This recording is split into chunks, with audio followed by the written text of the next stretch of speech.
Oh boy. Are we doing it in fast forward? Are we just doing this thing called life rapidly in fast forward, just going ahead, plowing through with that kind of quickness that makes you feel like we're always in a rush? We're always in a rush. The hamster wheel of life, the rat race continues. Yeah, a little bit. Right when you wake up to the moment your head hits the pillow again, is it tough to reflect? Is it tough to think about all the many things you do immediately after I leave work? Usually it's pick up one more thing. Just pick up one more thing, from diapers to wipes. All out of milk, we need olive oil.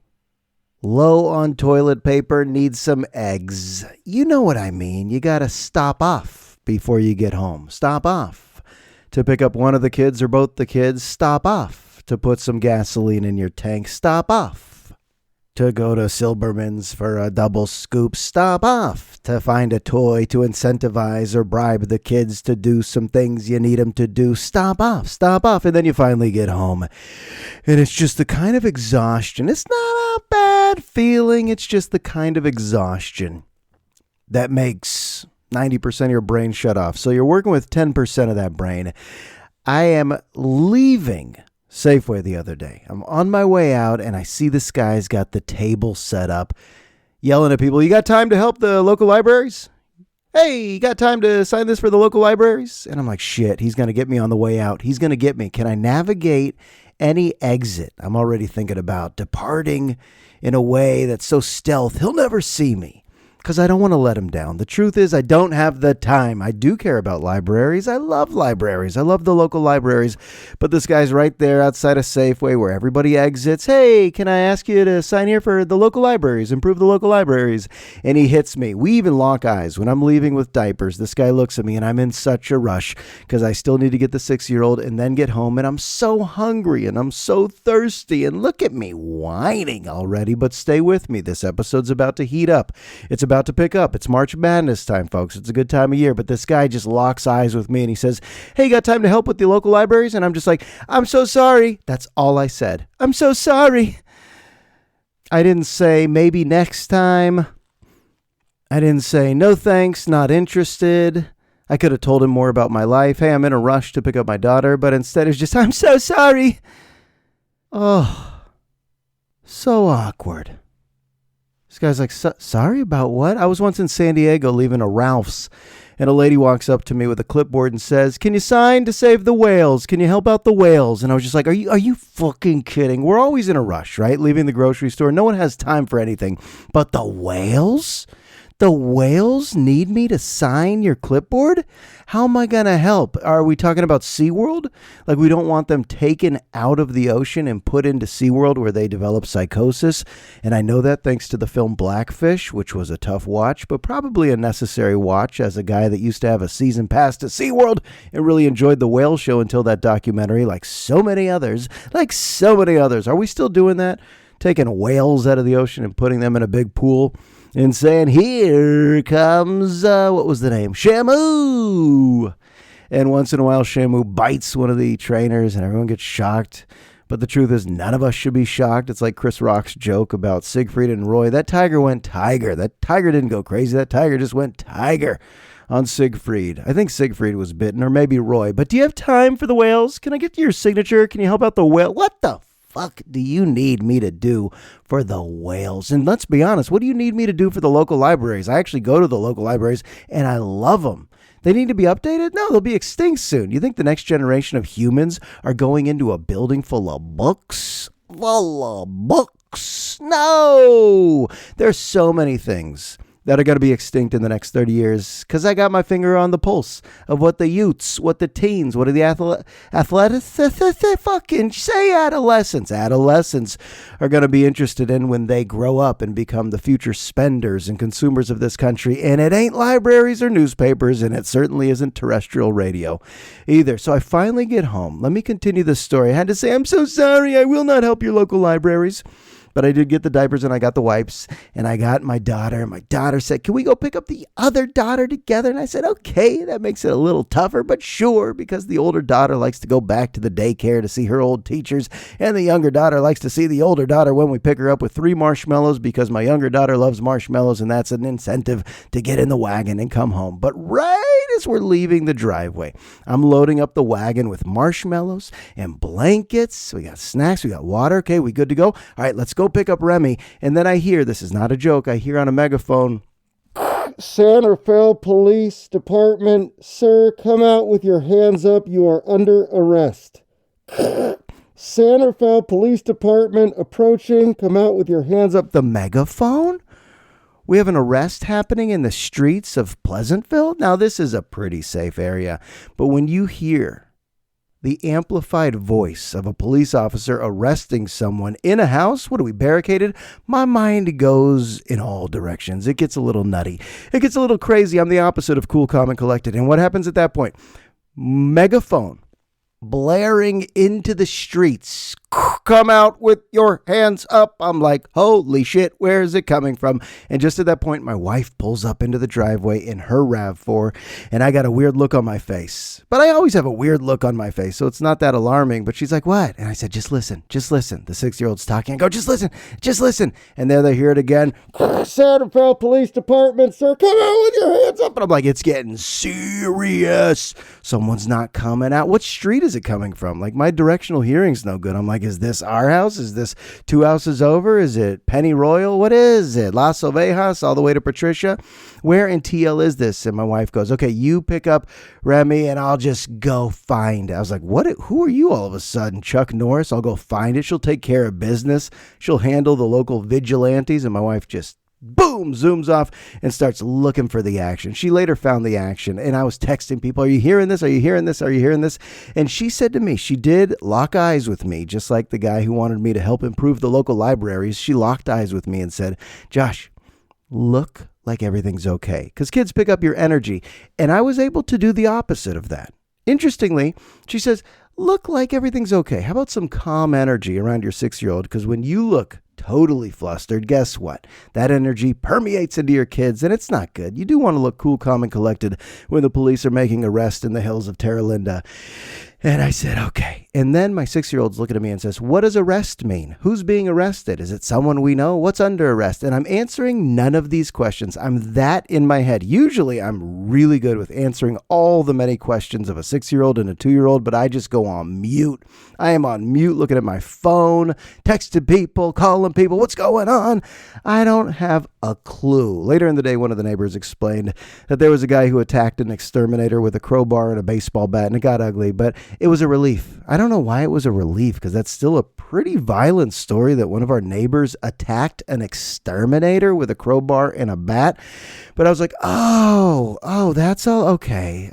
Yeah, probably shouldn't have done that. And then I go on with my evening. I watch the Warriors lose to the Knicks, start filling out brackets, and everything falls into place. But for about 20 minutes, I was just a complete mess. A complete mess. The type of mess that marshmallows can't even save. And everyone else around me seemed to be happy, enjoying the sun. It's like I'm in my own vortex of emotion. But how do I get through that? Why am I so happy right now? Why am I so healthy and enthusiastic about my existence? Well, I'll explain why as we get ready for episode 232. Here we go! There's a reason for the sunshine sky.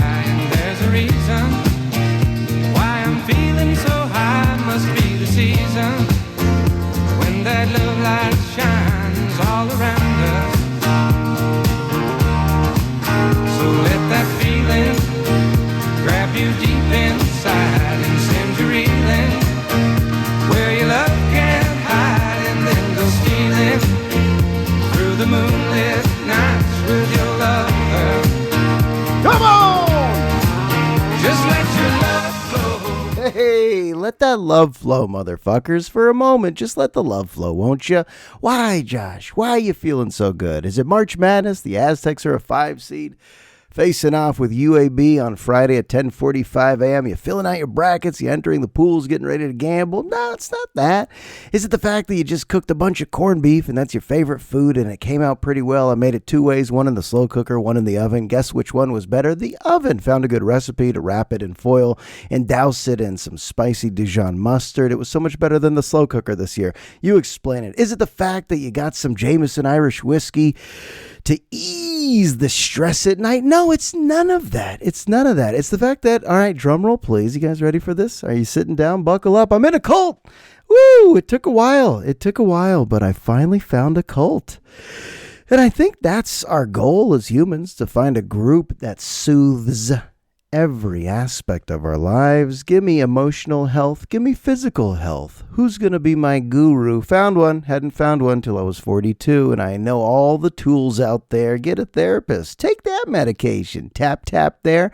Maybe go on a run. It's all good. All those are good things. But my guru's name is Wim Hof. Ooh, who's this? It's a guy I learned about on HBO Real Sports many years ago, and I thought he was a complete lunatic. The Iceman. He's like in his late 60s, I think. This Dutch guy who talks like this. Hey, guys, breathe in, breathe out. All right, guys, breathe in, breathe out. And you're like, simple, breathe in, breathe out. And he says, all the love, all the power. Have a good life. I'm the Iceman, the Dutch guy who speaks to you through YouTube for 10 minutes a day. But what are those 10 minutes? It's called Wim Hof breathing. I think it's a form of ancient pranayama breathing. So breath work. But it's the type of breath work where you hyperventilate slightly. You feel your body get a little cool slightly. You could actually feel the beat of blood going through your veins slightly. And it's an intense 10 minutes. You can look it up on YouTube right now, called Wim Hof breathing. And some of you have heard of it. Some of you haven't. But how do you join a cult? You start with finding people that make you feel good. Wim Hof. I don't even know if that's his name. Is it? Is his name Wim Hof? Is it Iceman? He also does the ice plunge, which became popular recently. I'm not doing any of that, just the breathing part. And guess what, folks? It's working. Sometimes I get caught up in a fad and I try it for like 1 or 2 weeks and I was like, no, nothing. I'm not feeling anything, but that's nice. And all the supplements, like I've had so many supplements recommended. Oh, you should take bee pollen. You should take bone marrow. You should take magnesium. You should take vitamin D. You should take vitamin B. And I attempt all of it. Do I really feel the effects of any supplement? No. None of it. I've never taken a supplement and said, now I'm feeling the energy, or now I'm feeling stronger or more awake. However, my wife joins me each night on the couch at about 7:30. We put on the YouTube video, Wim Hof breathing. You do 30 rapid, but there's no pause. Deep breaths. I just faint on the mic. No, so you do 30 of those, and then he says, now hold your breath for about 1.5 minutes. Hold it on an exhale, and then inhale 15, and you do it 3 times. And at the end, for some weird reason, and this is science, there's more carbon dioxide flowing into my blood. My cells are finally breathing. I don't really know. I'm exiting, or I'm, exhaling all this carbon dioxide that I don't want, but it's good for anxiety, depression. It's good for your mood. It's good for energy. It's good for sleep. It's good for immunity. I think it is. I know I might come back here on a future episode and go, that Wim Hof nonsense was a bunch of bullshit. But right now, it's been like 3 weeks, maybe a whole month of doing it about 5 or 6 times a week. I'm telling you, folks, I know it sounds like an infomercial, but it's not. It works. It's the first thing I think I've ever found that works. I feel good. Things are lighter. That's what we strive for, right? Yes, and also March is the best. Here we got the big tourney starting on Thursday. And only 25% of our family is sick. Maybe 50. I'm still waiting on all 4 of us to not be sick. What's going around? Can someone tell me what's going around? But we're not going to go back to masks. We're not going back to any of that. Don't tell us what to do. Don't you dare tell us what to do. If you teach history, you can understand why there are so many conspiracy theorists. You know, when you're growing up, or at least if you're my age, there aren't that many conspiracy theorists. And nowadays, it seems like everyone's a conspiracy theorist. Like, don't trust that. Nope, fake news. Very skeptical, very cynical about what you hear, what you're being told to do, because history allows you to look at the hysteria that the initial spike of any news event, any big event in history, the way people react is like batshit crazy. Immediately the government goes wild. And then 4 or 5 years later, you go, I'm not sure we needed to react that way. That's history in a nutshell. You know what else history is? Just talking about death and death and death and death and emotionless responses by students and desks. I'm talking about atrocities and massacres and wars, and they're writing down dates, and it's like, what is a history class? Really, what is it? Are we trying to convey the emotion of a period from yesteryear? I mean, we could do it with primary sources and videos and discussion, and it's good for critical thinking skills. But really, are we going to stop for a moment and just focus on humans kill humans, and that just happens? I mean, from a scientific standpoint, there's this guy, this neuroscientist I was listening to, and he talked about we as mammals, we are doing this a little more than any other animal, killing each other, killing ourselves.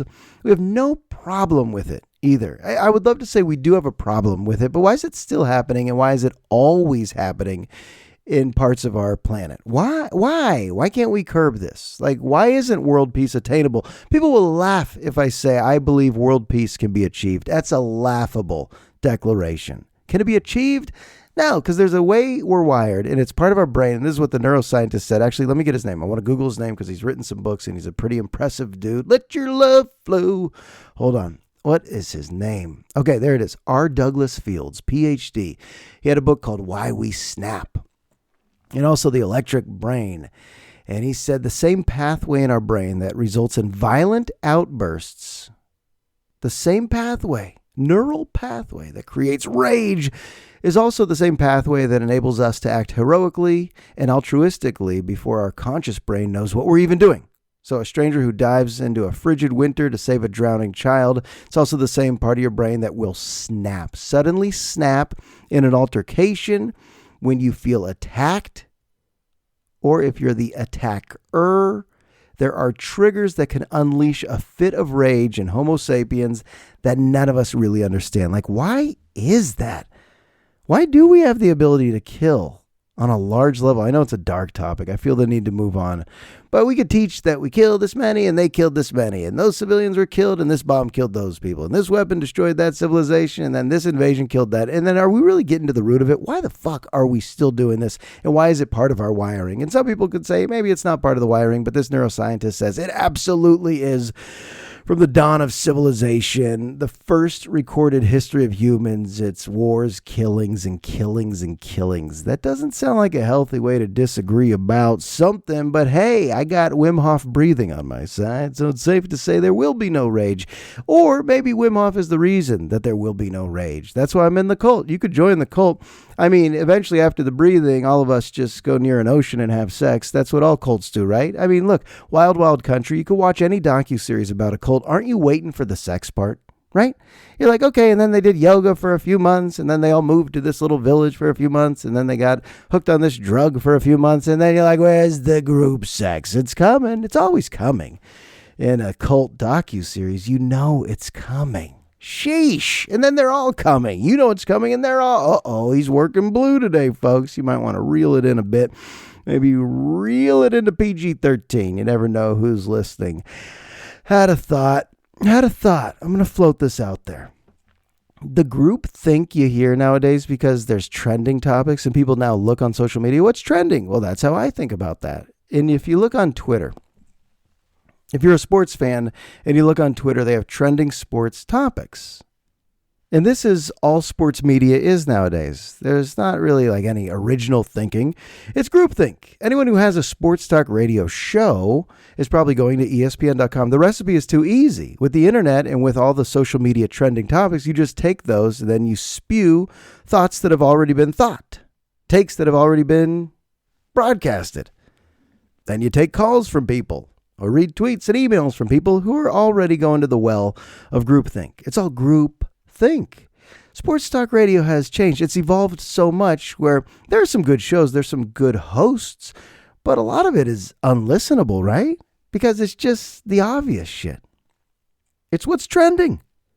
But I have memories not only listening to sports radio as a little kid, but when I worked in it at first, it wasn't like everyone was relying on the internet at all times. I know I sound like a fossil. I sound very old, but there was some uniqueness to how you would format a show. What should we talk about today was an actual discussion. You didn't just go, draft is coming up. Let's talk about the number one prospects in the draft and then break down what they're all about. No, you kind of could take any angle on certain things. Maybe that's why podcasting is so popular, because it is niche. I don't know, but you're able to find exactly what you want to hear. And maybe sometimes you find a podcast that sounds unique, like it's not like all the others, and you're drawn to that. But if you listen to any sports radio show, or even, I guess, an AM talk radio show, it all sounds alike by now, right? When it existed before the internet, a host really had to have a unique angle. I feel like that's a career nobody would want anymore. Sports talk radio host, and it was like a dream job for me, a dream career. But here's what led me to think about this. Two things. Number one, I worked with a couple of guys, Guy Haberman, John Middlecoff at 95.7. This is like 10 years ago. And these guys had a radio show. And then they got fired, just like all of us radio hosts. We all have the same story. At some point, you get fired, you get canned. And then what they did, because they still had an audience, is they took their loyal audience into this sphere of podcasting. And then they really understood the business side of it and started monetizing their product and started getting sponsors and some big time endorsements. And I heard their last podcast ever. Turns out that they're done with it after 10 years. And they were explaining, I listened to their show, and they said, when we were in our last year in radio, we were each making $60,000 per year. This is a San Francisco radio show where the hosts are making $60,000 a year. You're wondering, how do you even survive on that in the Bay Area? And then they said about 5 or 6 years into their podcasting, they started making seven figures. They started making millions. It became their entire livelihood. The ability to buy a house was because they understood not just how to stay committed to podcasting, like do an episode each day, you put it on YouTube, you know how to use the socials to gain more listeners. Like, these guys knew what they were doing. They were young, so they understood all the many avenues to explore, all the many things I'm not doing. But they were on YouTube. They were probably, live streaming. They probably were on TikTok and Instagram and Snapchat and you name it.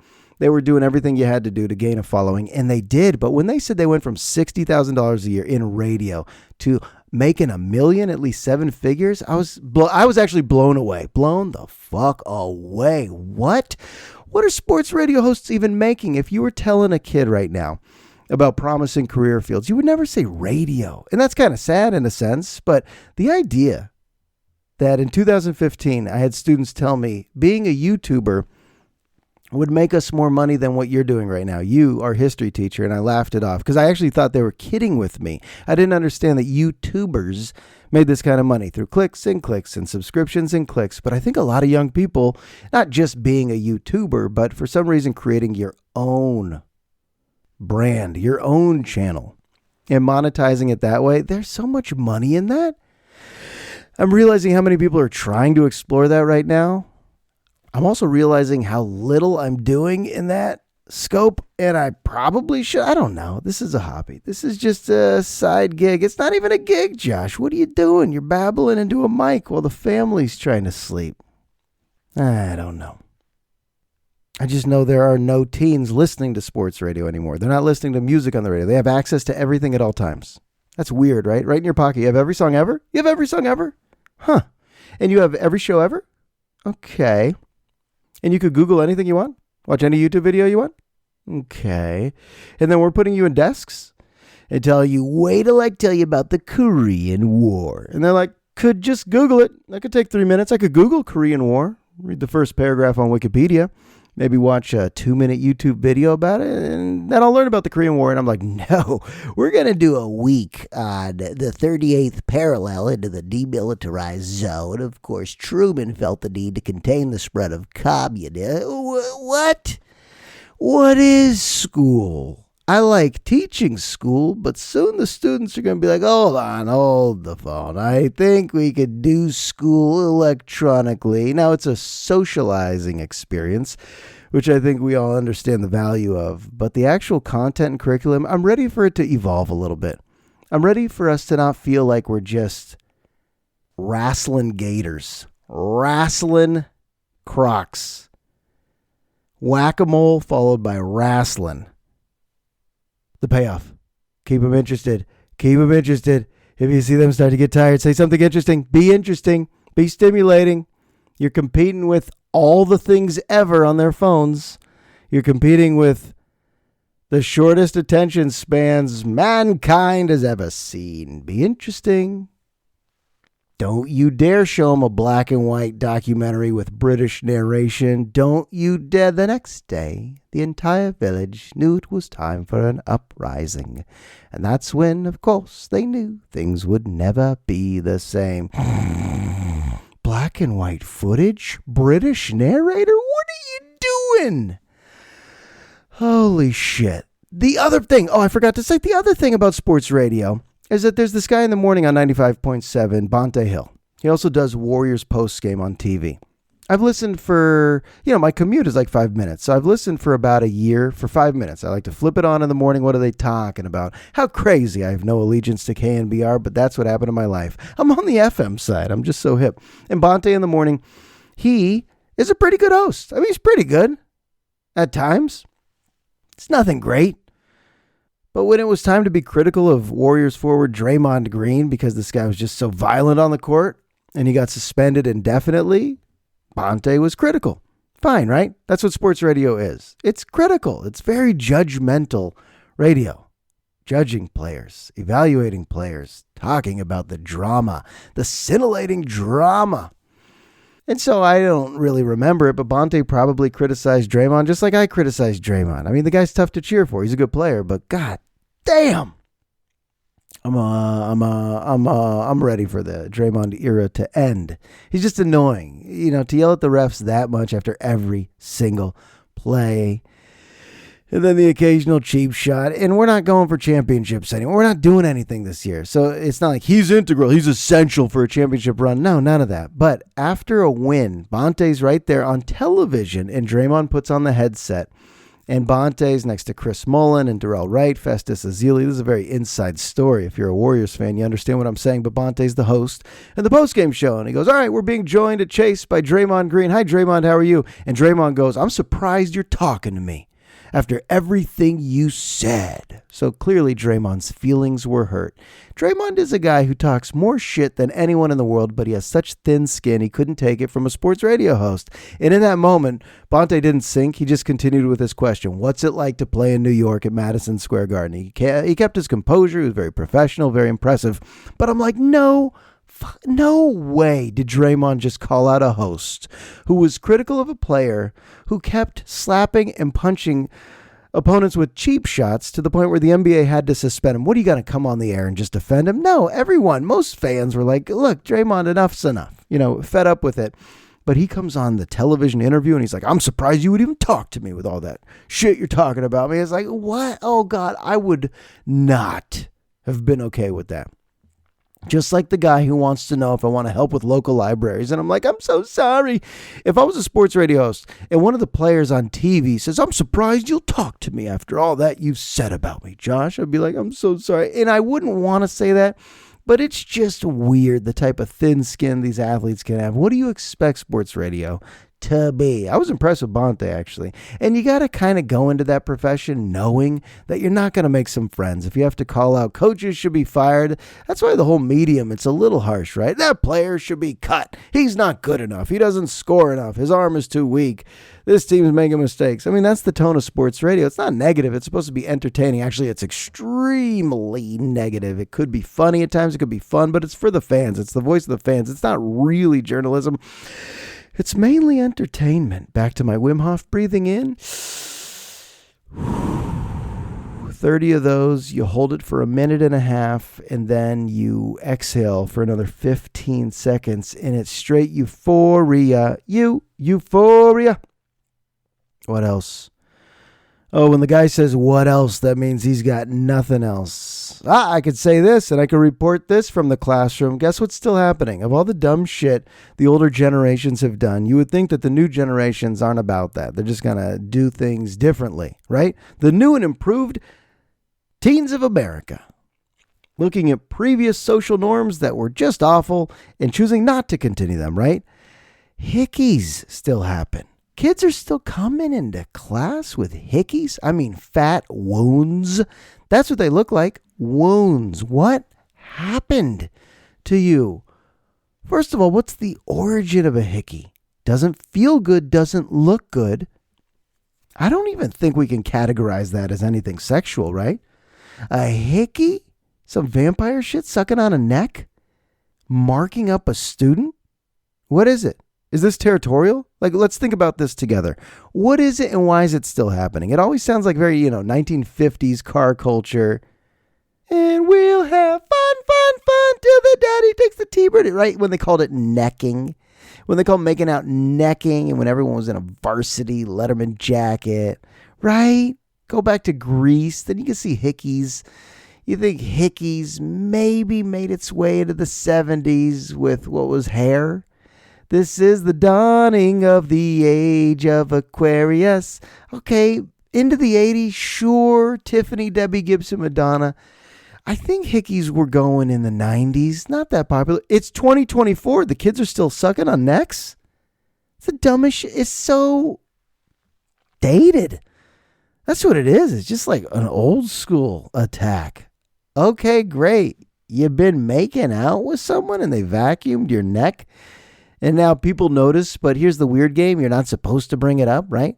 They're all embarrassed. They feel awkward now, but they like it because it was a consensual hickey. Or maybe they should write that above the hickey in pen, consensual, so we know. Because that's society today. We don't want to be worried.